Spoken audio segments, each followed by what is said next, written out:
जय हिंद दर्शकों, मैं हूं जितेंद्र दीक्षित। 4 पीएम महाराष्ट्र में आपका स्वागत है।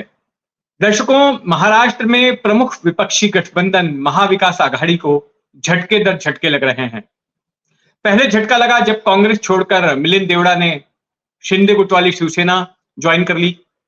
उसके बाद बड़ा झटका लगा अशोक चौहान के रूप में, जब अशोक चौहान ने कांग्रेस छोड़ दी 4 दिनों पहले और बीजेपी से जुड़ गए और बीजेपी ने उनको राज्यसभा का सदस्य भी बना दिया है। और महाविकास आघाड़ी को झटके लगने का सिलसिला तो साल 2022 से ही शुरू हो गया। 2022 में जब शिवसेना में बगावत हुई, शिवसेना दो फाड़ हो गई, तब उद्धव ठाकरे की सरकार थी, वो सरकार गिर गई। और उसके बाद 2023 में एनसीपी में बगावत हुई। अजीत पवार अपने चाचा से बगावत करके सत्ताधारी गठबंधन महायुति में जुड़ गए। लेकिन ये झटके लगने का सिलसिला लगातार जारी है, और खास करके ऐसे वक्त में जब चुनावी साल है। लोकसभा के चुनाव 2 महीने बाद हैं, उसके बाद विधानसभा के चुनाव सितंबर अक्टूबर तक होंगे। इस बीच मुंबई महानगर पालिका समेत तमाम महानगर पालिकाओं के चुनाव हो सकते हैं, और ऐसे में एक के बाद एक महाविकास आघाड़ी के लिए बुरी खबर आ रही है। अब जो ताजा जानकारी मिल रही है उसके मुताबिक आने वाले दिनों में महाविकास आघाड़ी को 3 और बड़े झटके लग सकते हैं, और एक झटके का संकेत कल ही मिल गया, जब कल कांग्रेस ने अपने तमाम विधायकों की एक बैठक बुलाई और उस बैठक में 7 विधायक गायब रहे, 7 विधायक गैर मौजूद रहे। हालांकि इसको डाउन प्ले करने की कोशिश की गई है कांग्रेस के नेतृत्व की तरफ से, और ये कहा गया कि जो लोग नहीं आए थे उन्होंने पहले से कारण बता दिया था कि उनके घर में कुछ ना कुछ काम है या कोई दूसरे कारणों से नहीं आए। मेरे पास उन विधायकों के नाम की लिस्ट है। जैसे मोहन हुम्बर्डे हैं नांदेड़ दक्षिण के विधायक, ये नहीं आए, इन्होंने कारण बताया कि इनके घर में शादी है।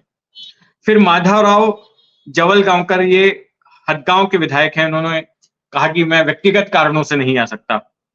फिर अमित देशमुख, जो कि लातूर शहर के विधायक हैं और बेटे हैं दिवंगत महाराष्ट्र के मुख्यमंत्री विलासराव देशमुख के, इन्होंने कहा कि ये विदेश में है इसलिए नहीं आ सकते। फिर सुलभा खोड़के, जो कि अमरावती से विधायक हैं, इन्होंने कहा कि इनके घर में शादी है इसलिए नहीं आ सकती। केसी पाड़वी अक्कल कुआं के विधायक हैं, इनका कहना था इनके पिता का श्राद्ध है उस वजह से नहीं आ पाएंगे। फिर संग्राम थोपटे, ये भोर के विधायक हैं, इन्होंने भी कहा कि व्यक्तिगत कारणों के चलते ये नहीं आ पाएंगे। और फिर नाम है जीशान सिद्दीकी का, इन्होंने सिर्फ इतना कहा कि ये अनुपस्थित रहेंगे, बांद्रा पूर्व से विधायक हैं। यहाँ पर जीशान सिद्दीकी का नाम अहम है क्योंकि इनके पिता बीते हफ्ते ही उन्होंने कांग्रेस से इस्तीफा दे दिया और अजीत पवार वाली एनसीपी से जुड़ गए।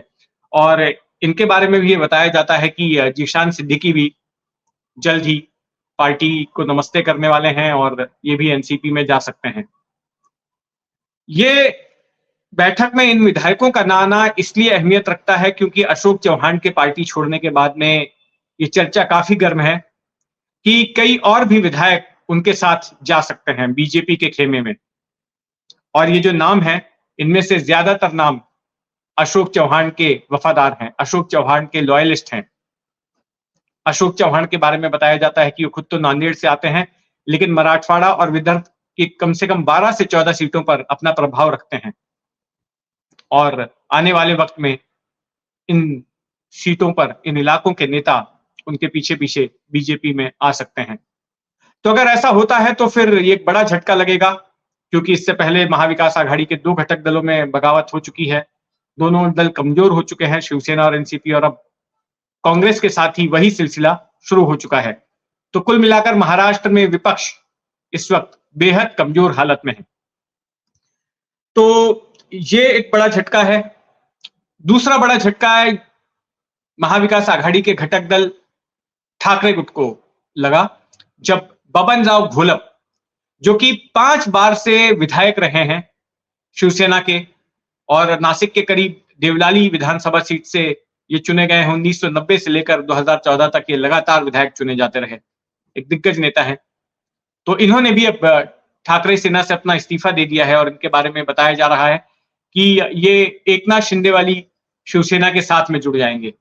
बीते कई दिनों से ये नाराज चल रहे थे उद्धव ठाकरे से, और ये उम्मीद लगाए बैठे थे कि 2024 का जो लोकसभा चुनाव होगा, तो इस लोकसभा चुनाव में शिरडी की लोकसभा सीट से इनको टिकट मिल जाएगा। लेकिन जो जानकारी मिल रही है, जो इन्हें पता चला कि ये सीट किसी और को जा रही है, एक दूसरे पूर्व सांसद हैं, उनको टिकट दिया जा सकता है। तो ऐसे में नाराज हो गए, फिर इन्होंने अपनी पार्टी से इस्तीफा दे दिया और हो सकता है कि 2-4 दिनों में ये एकनाथ शिंदे के साथ में जुड़ जाएंगे। तो ये एक बड़ा झटका है उद्धव ठाकरे के लिए, क्योंकि काफी दिग्गज नाम है बबन राव घोलप का। ये मंत्री भी रह चुके हैं पहले सरकार में, और इनका जाना जाहिर तौर पर पार्टी के लिए ठीक नहीं है। तीसरा खतरे का संकेत जो है महाविकास आघाड़ी के लिए है, असदुद्दीन ओवैसी की पार्टी ऑल इंडिया मजलिस इत्तेहादुल मुसलमीन की ओर से, AIMIM की ओर से। इस बार AIMIM भी बड़े ही आक्रामक तरीके से महाराष्ट्र में चुनाव लड़ने वाली है और कई सीटों पर वो अपने उम्मीदवार उतारेगी। पिछले चुनाव में 2019 में वंचित बहुजन आघाड़ी के साथ में मिलकर महाविकास आघाड़ी के खिलाफ चुनाव लड़ा था। महाविकास आघाड़ी तभी बनी नहीं थी, वंचित बहुजन आघाड़ी ने चुनाव लड़ा था कांग्रेस NCP के गठबंधन के खिलाफ, और उसमें तो हालांकि एक ही सीट जो है जीत पाई थी, जो है इनका गठबंधन AIMIM और वंचित का। ये सीट औरंगाबाद की जीती थी AIMIM ने, इम्तियाज जलील वहां से सांसद बन गए थे। लेकिन इनके गठबंधन की वजह से कांग्रेस NCP को काफी नुकसान उठाना पड़ा था, कई जगह पर इनके वोट कटे थे। तो हालांकि इस बार जो प्रकाश अंबेडकर की वंचित बहुजन आघाड़ी है, वो तो महाविकास आघाड़ी का हिस्सा बन गई है, इस गठबंधन में आ गई है, तो उससे खतरा नहीं है फिलहाल।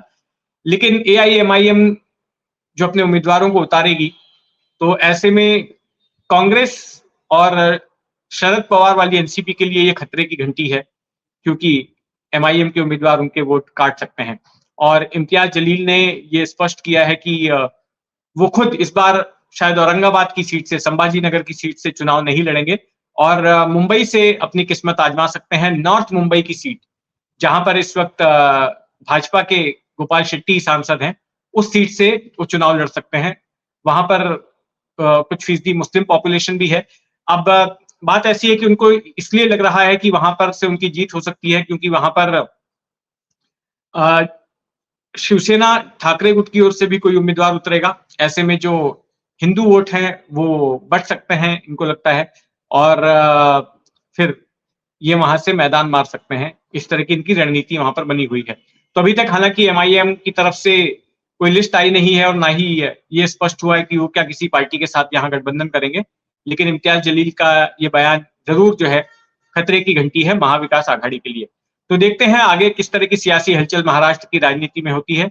जो भी होगा उस पर हमारी नजर बनी रहेगी। आप भी अपनी नजर बनाए रखें 4 PM महाराष्ट्र पर। यह खबर आपको कैसी लगी कमेंट बॉक्स में जरूर लिखें, और अगर आपने अब तक इस चैनल को सब्सक्राइब नहीं किया है तो सब्सक्राइब कर लें।